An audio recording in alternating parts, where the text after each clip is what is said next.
It's How Big, Part 1, The Specimen.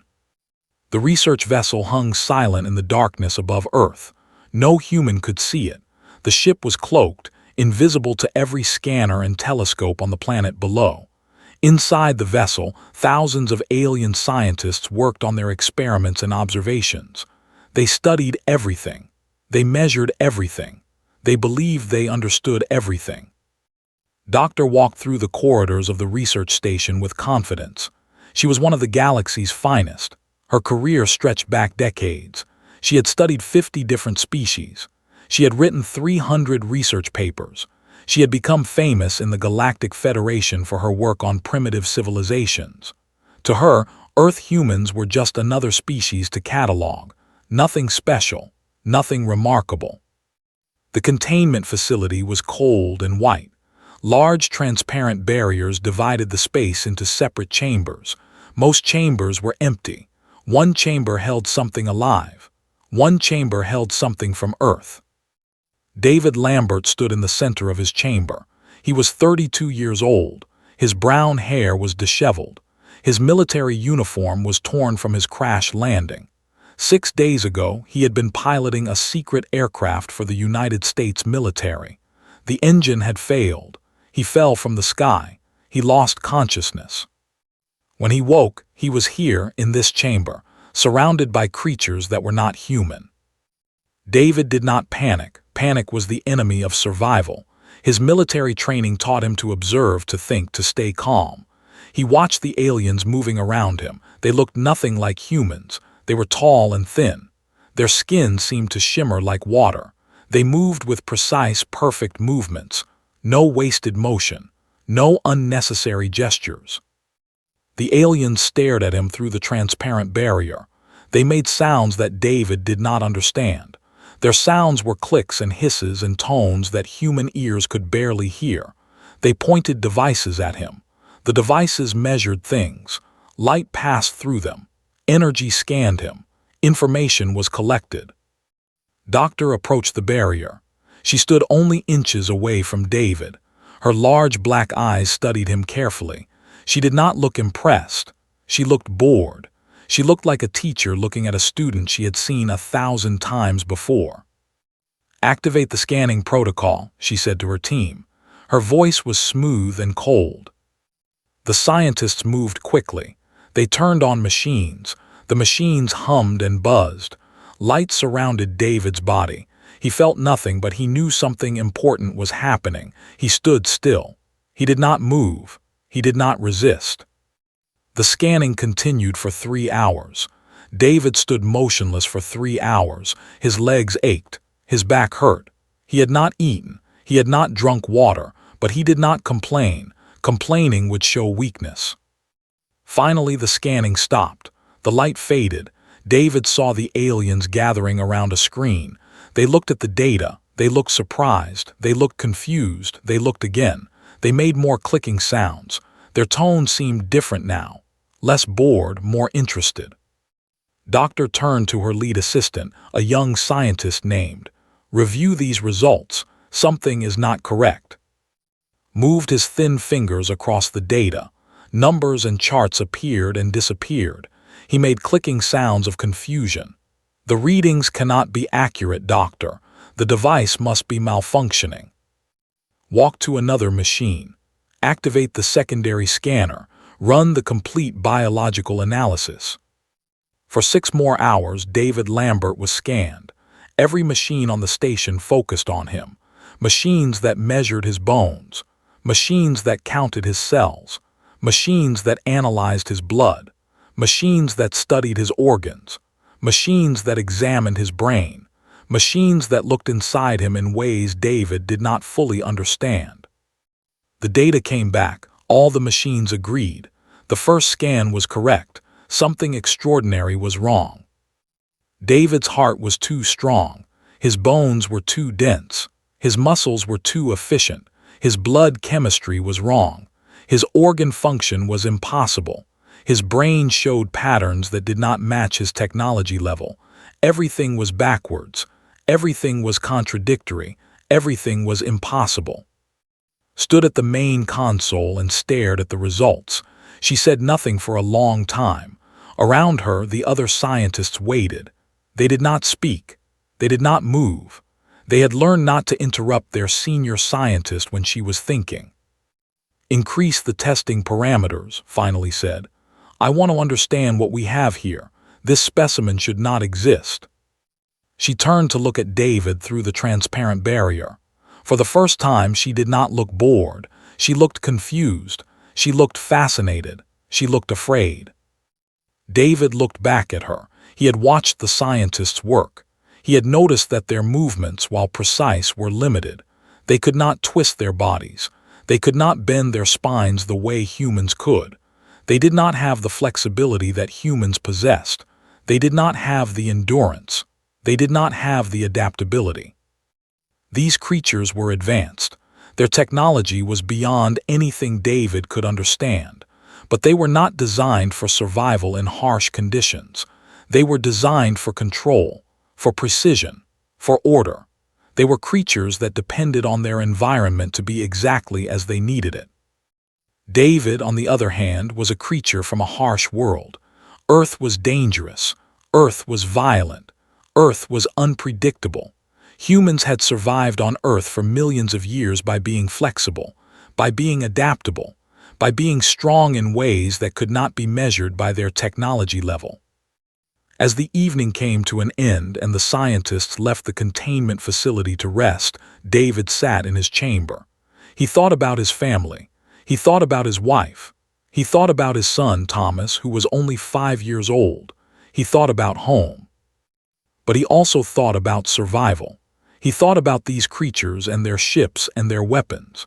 He thought about the vast gulf between humanity's current technology and the technology he had seen in this place. Then David thought something that would change everything.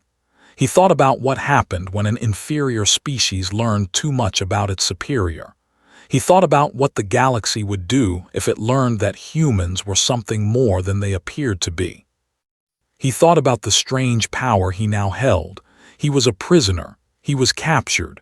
But he was also a weapon they did not yet understand, a weapon he did not yet understand himself. And for the first time since his capture, David Lambert smiled. It's How Big, Part 2, Unexpected Discoveries. The tests continued for 7 days. Each day brought new examinations and new questions. Doctor had become obsessed with understanding David Lambert. She abandoned her other research projects. She focused entirely on the human specimen. The scientists tested David's strength. They placed heavy objects in his chamber, objects that increased in weight. David lifted them, moved them, pushed them. Each test showed results that the calculations. A being his size should not have this much strength. A being his size should not have this much endurance. They tested his flexibility. They asked him to bend and stretch and move in ways that seemed impossible. David's body moved like the body of a younger creature. His spine was flexible. His joints could rotate in directions that bodies could not. His shoulders had unusual freedom of movement. His hips could adjust in ways the aliens found shocking. On the 8th day, they tested his ability to process food. They did not eat like humans. They consumed nutrient liquids. They consumed energy in measured amounts.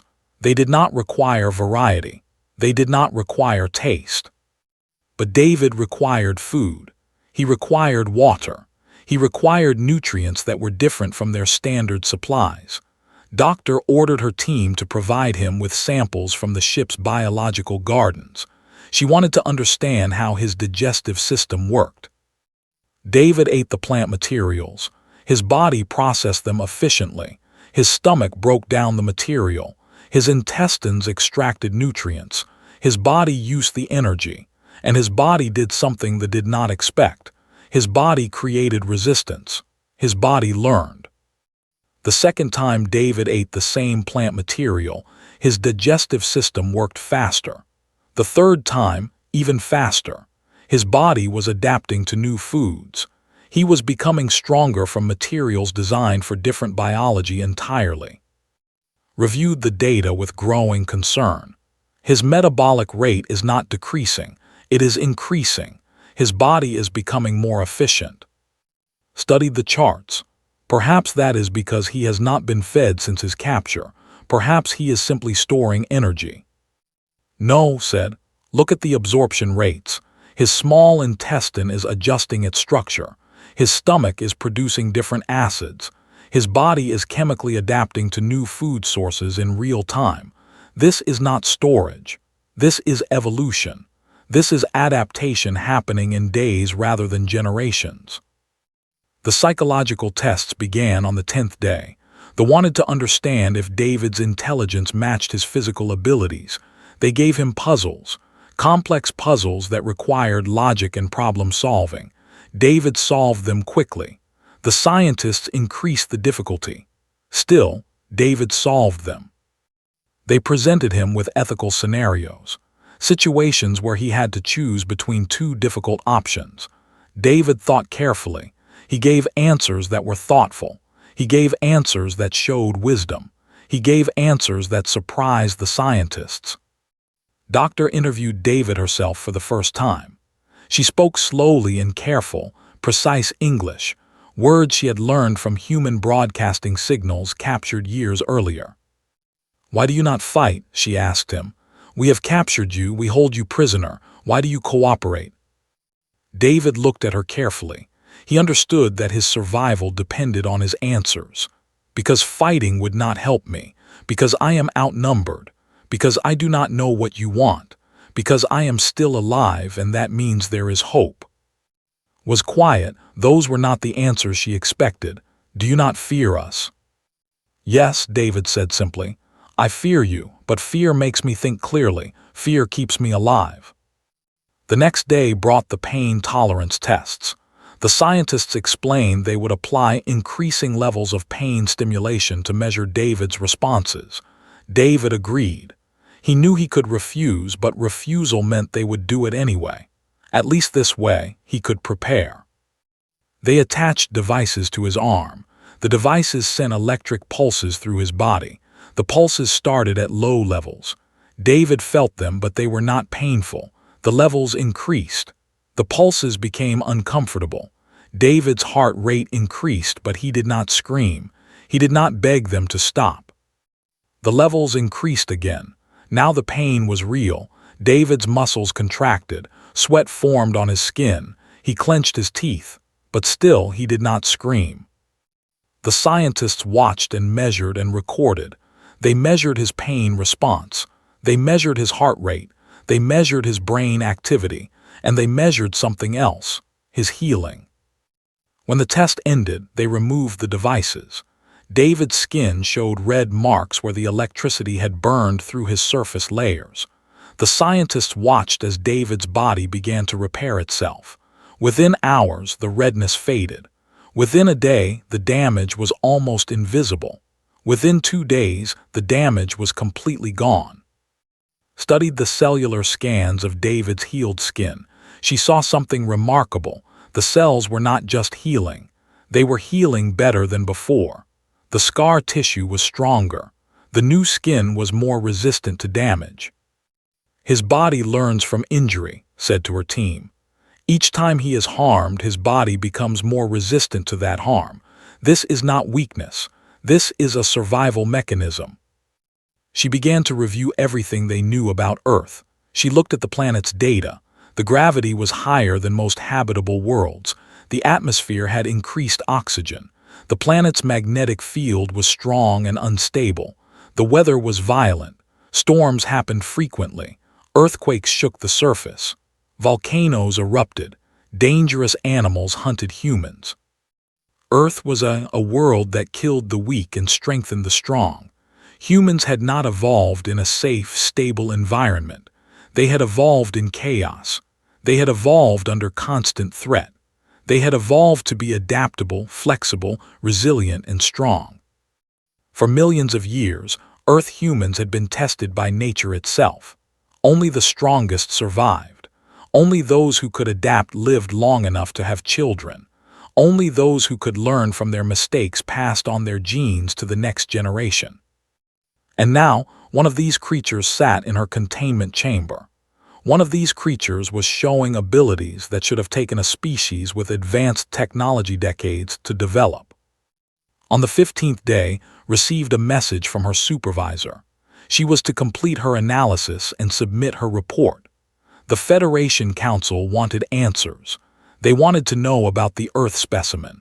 They wanted to understand if humans represented a threat or merely a primitive curiosity.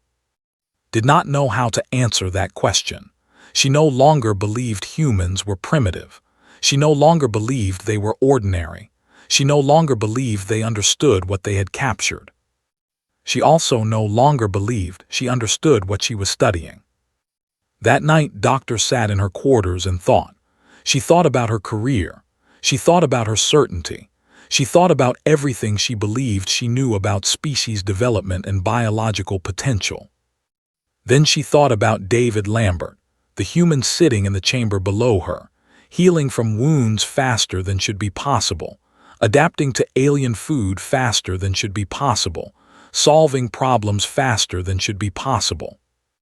And for the first time in her career, Doctor understood that there were things she did not know, things her data could not explain, things her science could not measure.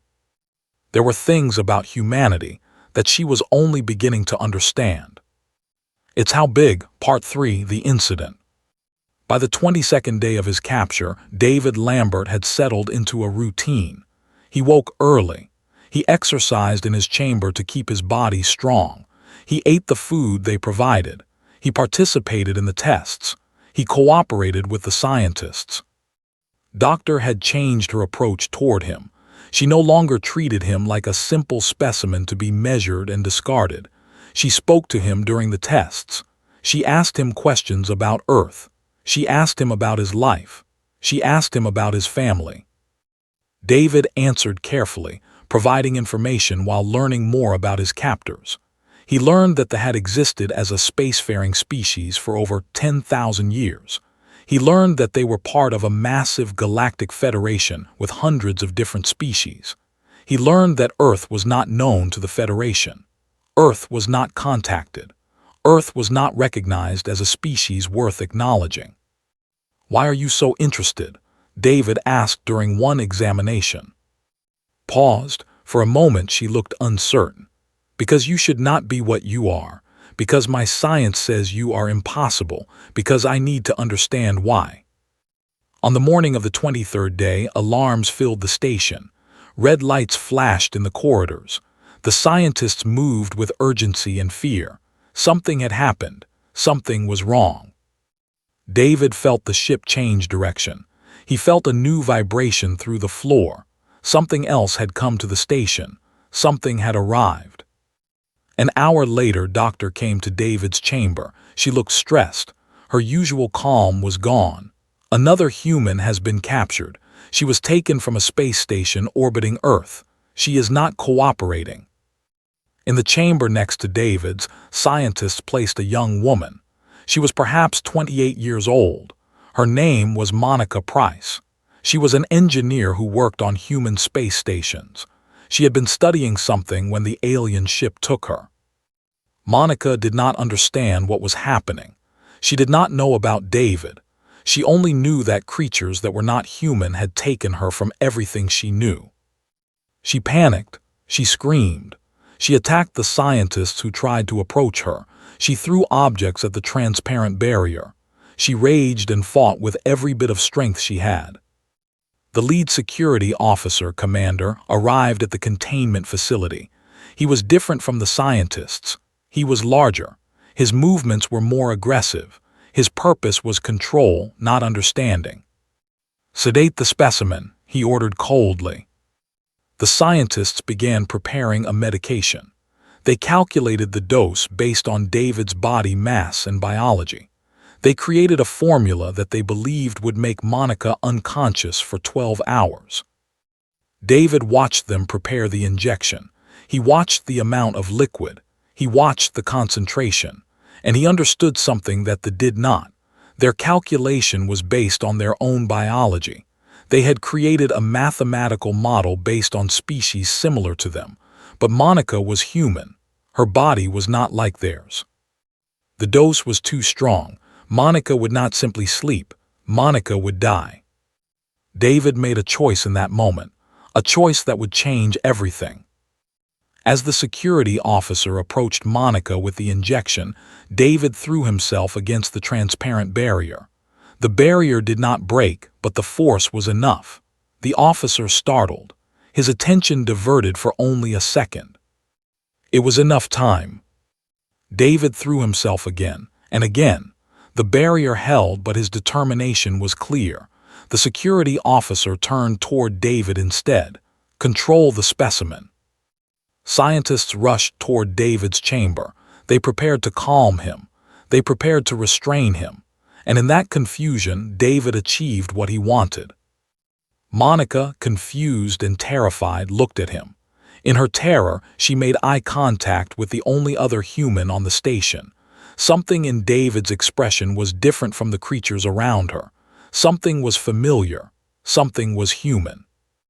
When the security officer finally approached Monica with the injection again, she was calmer. Not much, but enough. And as the needle entered her skin, David took the step that would define humanity's first contact with the galaxy. He raised his arm. He twisted his shoulder backward, and with a sharp, sudden movement, he dislocated his own shoulder. The sound was horrible. The snap of bone or joint was clear and wrong. His arm hung at an unnatural angle. His body went rigid with pain, but he did not scream. He did not cry out. He simply held the position. The scientists panicked. The medical team rushed to David's chamber. They opened the barrier and approached him with medical equipment. This was unprecedented.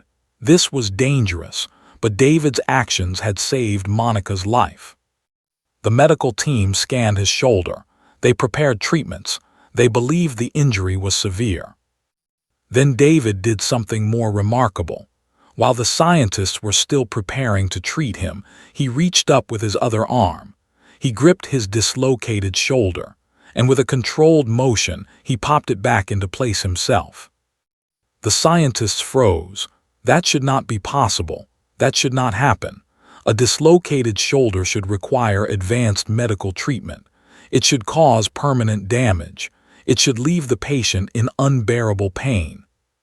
But David's shoulder was back in place, and his body was already beginning to repair the damage.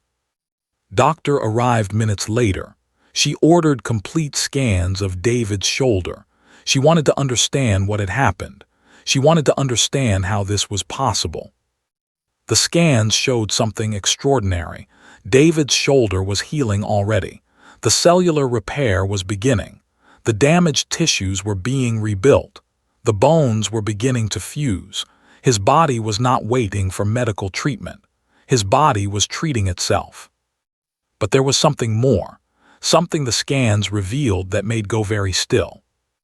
The repair was happening with improvements. The tendons that had been damaged were growing back stronger than before. The cartilage was being rebuilt with enhanced density. The bones were fusing with better alignment. David's body was not simply healing the damage. It was fixing the damage in a way that made the shoulder stronger and more resilient than it had been before. That night, Doctor came to David's chamber alone. Monica was recovering in the medical section. She would live. She would be fine. But her life had been saved by a human, not by a... "Why did you do that?" asked David. "Because she is human," David said simply. "Because she is one of my people. Because your dose would have killed her." Made sounds that might have been the equivalent of a sigh. "You saved her life by destroying your own body." "I saved her life knowing that my body would repair itself. That is the difference between us. That is what you do not understand. We are built for survival, not despite our weakness. Because of our weakness, we survive not because we are perfect. We survive because we can be broken and rebuilt stronger." Doctor stood there for a long time, and for the first time in her long career, she realized that her understanding of species development was incomplete. She realized that biology alone did not define capability. She realized that David Lambert was showing her something important. She realized that humans were far more than she had imagined. It's How Big, Part 4, The Doctor's Dilemma. Monica recovered in 3 days. Her body was damaged but not broken. The medical technology could repair what they had caused. By the 4th day, she was walking and talking and asking questions. Many, many questions. David explained what he knew. He explained that they were on an alien vessel. He explained that the creatures studying them were scientists from a vast galactic organization. He explained that he did not know if they would ever return home. Monica was angry. She raged at the injustice. She wanted to fight back. She wanted to escape. She wanted to break things and hurt the creatures that had taken her. David calmed her. Anger will not help us. Anger will only give them reason to restrain us. We have one advantage. They do not fear us yet. We need to keep it that way. Doctor now had 2 human specimens. She expanded her research. She tested Monica's biology. She tested the differences and similarities between human male and human female. She tested their physical abilities against each other. She tested their mental cooperation. What she discovered was that human strength came from more than just biology. It came from coordination. It came from communication. It came from the ability to trust each other and work together. She watched David and Monica interact. She watched them support each other. She watched them solve problems together. She watched them find strength in their partnership that neither had alone. On the 10th day of Monica's capture, made a decision. She brought David and Monica together in a larger chamber. She allowed them to be in the same physical space. This was against station protocol. This was dangerous, but needed to understand human bonding and cooperation. David and Monica held each other. They did not speak much. They did not need to speak. Simply being in the presence of another human was enough. Recorded everything. She studied their body language. She measured their hormone levels. She documented their emotional responses to each other, and she saw something that her data could not fully capture. She saw hope. She saw loyalty. She saw the willingness to sacrifice for another being. She saw love. These were not measurements she could quantify. These were not things her scales could weigh. These were things that made humans remarkable in ways that science alone could not explain. That night went to her private quarters. She accessed her private communication device. She opened a secure channel to the Galactic Federation Council. She spoke for hours. She presented her data. She presented her findings. She presented her conclusions. She explained that humans were not a primitive species that should be studied in isolation. She explained that humans were a species that should be recognized and contacted and treated as equals. She explained that she was recommending immediate contact protocols and requesting official acknowledgement of humanity as a spacefaring species. The response came 2 hours later. The Council rejected her recommendation.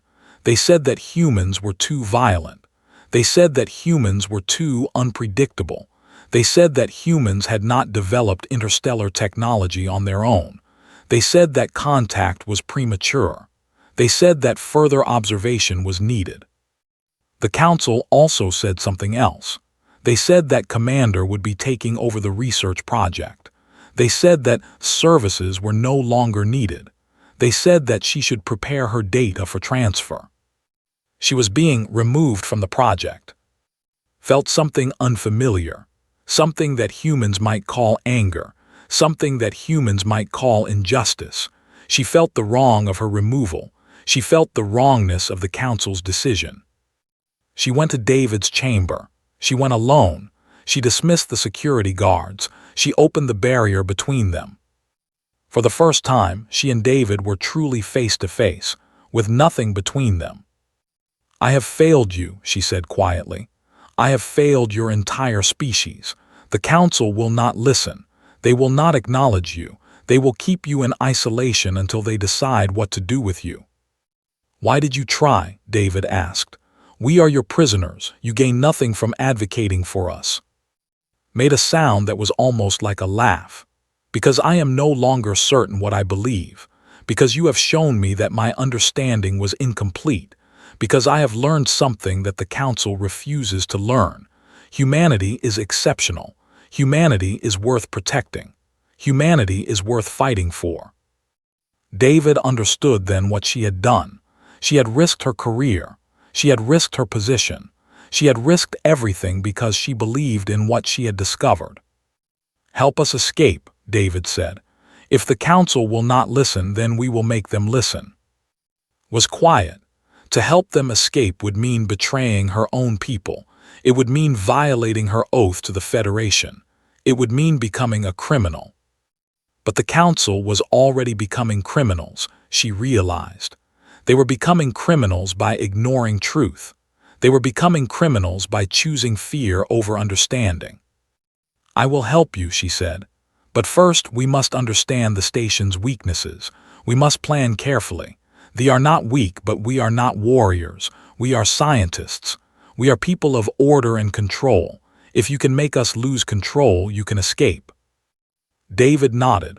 Monica is an engineer. She understands systems. She understands how things work. "Then we have 3 minds instead of 1, said.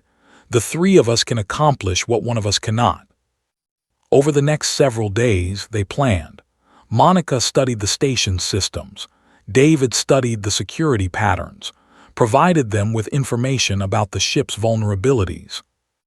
They learned that the feared biological contamination more than anything else.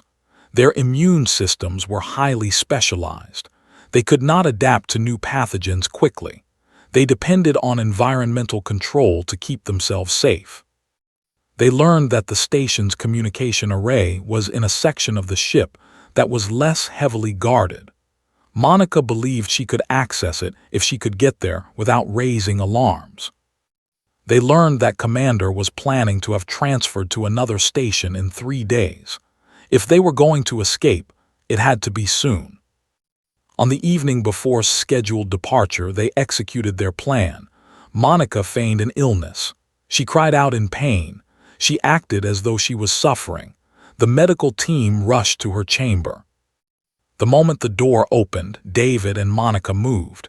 David had studied the guards. He had studied their physiology. He knew their weaknesses. Provided a distraction. She activated false alarms in different sections of the ship.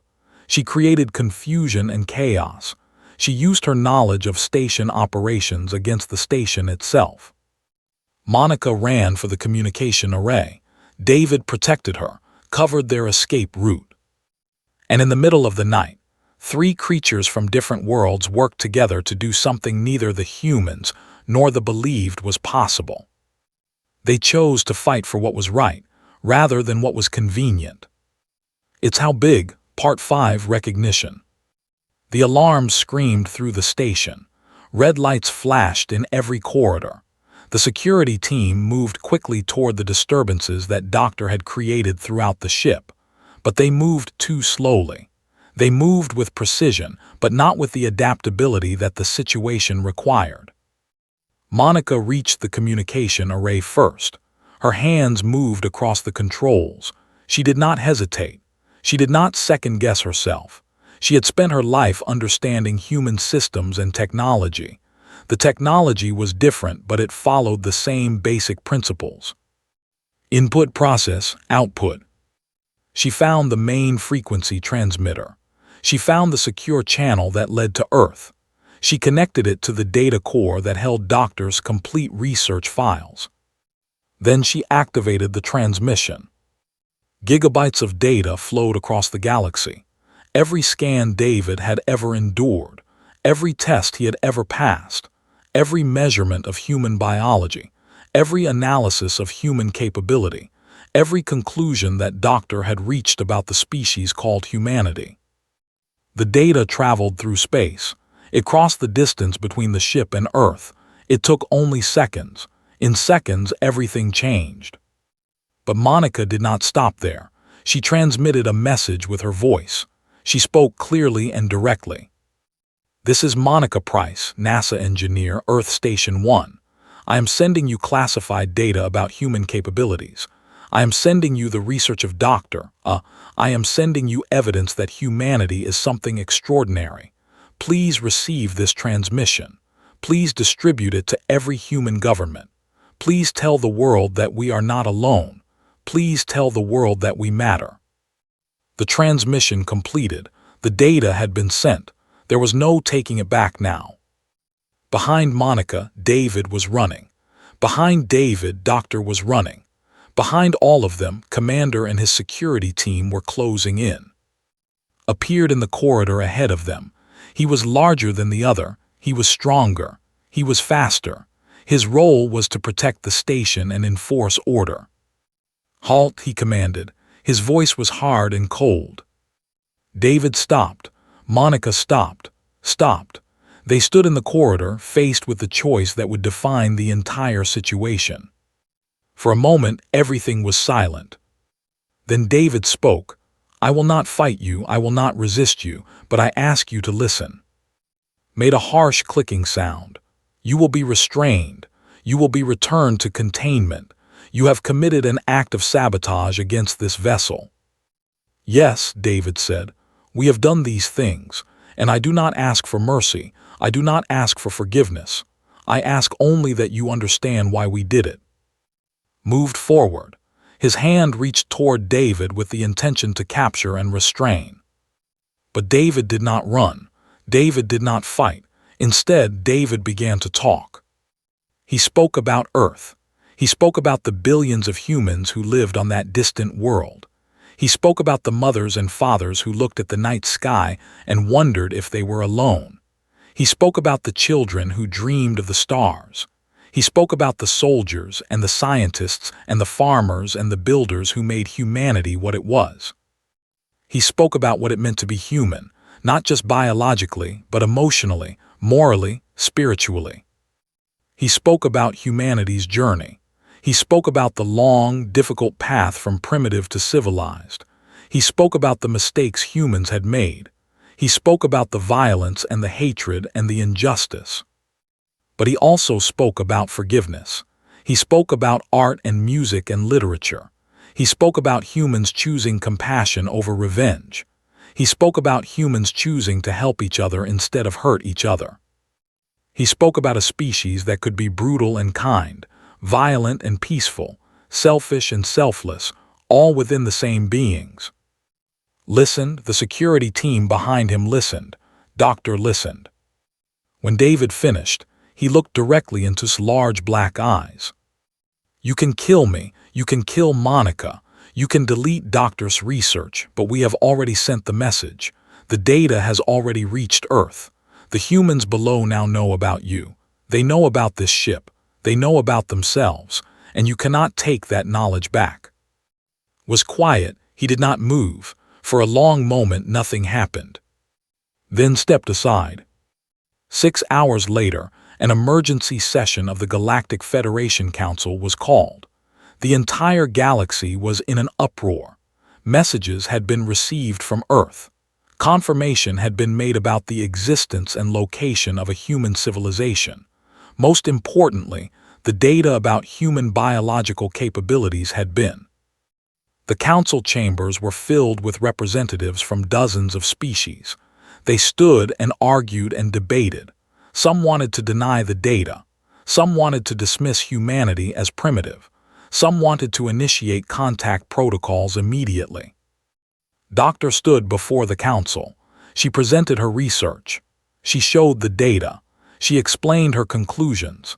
She explained why humans deserved recognition and respect and equal standing in the galactic community. The vote took 8 hours. Species argued for different positions. Fear spoke loudly, caution spoke loudly, but truth spoke louder. The vote was held. The result was clear. Humanity was recognized as a spacefaring species deserving of diplomatic recognition and contact protocols. Earth was classified as a species with exceptional biological and cognitive capabilities. The humans on the planet below were acknowledged as equals in the galactic community. It was not unanimous. Commander voted against it. Some other species voted against it, but the majority had spoken. David Lambert stood with Doctor as Federation ships were dispatched to Earth. She was no longer a scientist studying a specimen. She was a diplomat preparing for first contact with a new species. Monica was brought to the chamber as well. She was offered a position in the Federation's research division. She accepted. A human, a citizen of Earth, now a citizen of the galaxy. 3 months later, official Federation vessels arrived in orbit above Earth. World governments were informed. Emergency meetings were held. Humanity learned that it was no longer alone. Humanity learned that it had always been special.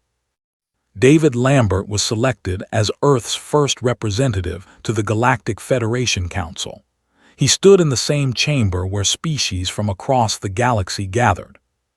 He spoke about humanity's history. He spoke about the journey from Earth to the stars. He spoke about the dreams that humans had always carried in their hearts. He spoke about Doctor, the scientist who had looked at a human and saw not a specimen, but a being worthy of understanding and respect. He spoke about how one person's willingness to question their assumptions could change everything, how one person's courage could reshape the future of an entire species. When David finished speaking, the council chambers were quiet. Then, slowly, representatives from 100 different species stood and acknowledged him, not as an inferior being, not as a primitive creature to be studied, but as an equal, as a diplomat, as a representative of a remarkable species from a remarkable world. Doctor stood beside him. Her career had been destroyed by her decision to help the humans. Her reputation had been questioned. Some had called her a traitor. But looking at David Lambert standing before the Galactic Council, speaking for his entire species with wisdom and courage, understood that she had made the right choice. She had come to study a primitive specimen. She had discovered something far more important. She had discovered that understanding was more valuable than certainty. She had discovered that truth was more important than comfort. She had discovered that some things in the universe are worth changing your entire worldview for. And she had discovered humanity.